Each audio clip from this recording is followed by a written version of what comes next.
In today's video, I'm going to answer 3 of Amazon's behavioral questions that relate to time management, and if the first ones will be for entry-level roles, the last will be for more senior types of positions.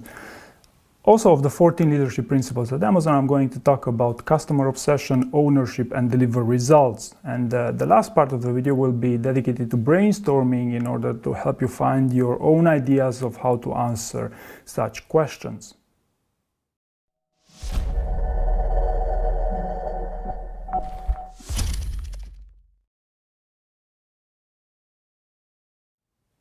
One of my clients are in the art gallery business, and they rent space to artists willing to exhibit there, and I'm in charge of managing their digital presence. Now, this is not a particularly challenging task, technically speaking. However, because there are many events going on and lots of changes, it is a pretty time-sensitive type of job, and as you'd expect, also artists are not the most tech-savvy people either.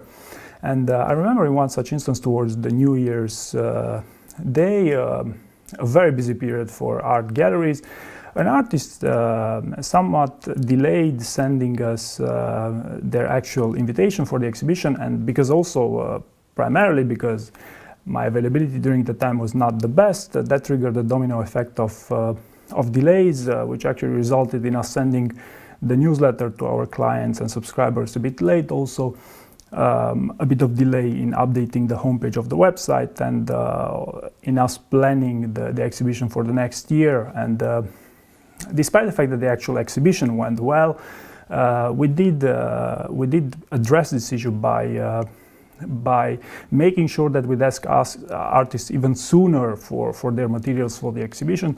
Also setting in place a system that allowed us to publish that event even if we wouldn't have the actual photo, the actual invitation for the exhibition, so that our clients and customer would stay updated with what's going on. So this example is good because it highlights a recent, preferably recent experience from my professional career, where I could have done so much better in updating my client's website in a more timely manner. Also, interesting to note here is that I presented the story in such a way that will not directly damage my core skills that are required for this entry-level type of role. And very important for these types of roles is that you should absolutely follow the STAR format, because it will highlight your ability to adapt to answering these behavioral questions by the book. Now, you may have also noticed that this story was a bit general, and in fact I intentionally made it this way simply because I wanted to invite follow-up questions from my interviewers, such as by how many days was this project delayed, how big of a deal it was. And remember that when you talk about a story, often that the way that you show the story, the way that you present the story is more important than the actual story itself. And by the way, it's not excluded that the interviewer sees such an example a bit light and they would like you to present you another example for such a story. So be sure to prepare at least 2 stories for these types of questions.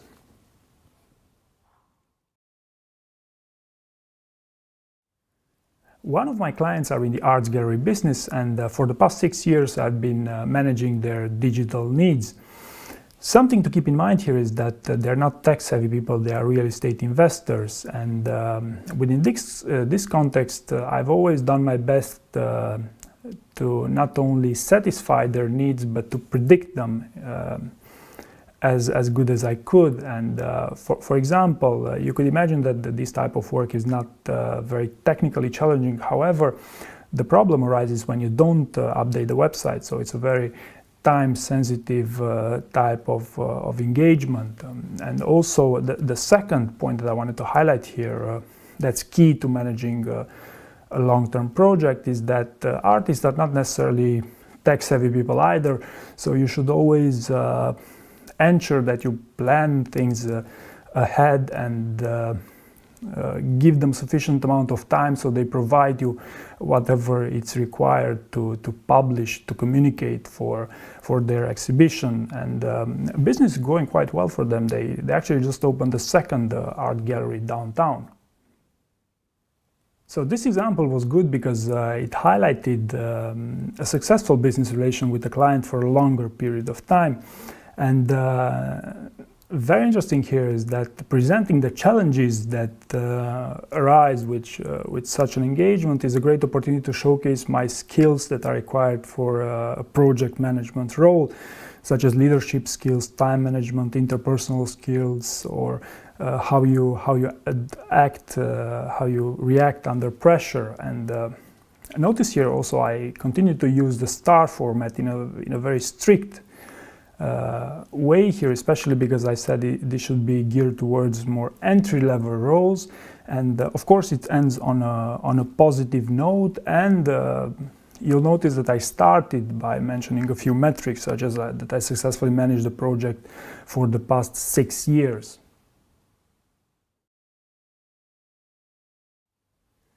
The best example that comes to mind here is while I was working as a project manager for a confidential business for about 5 years.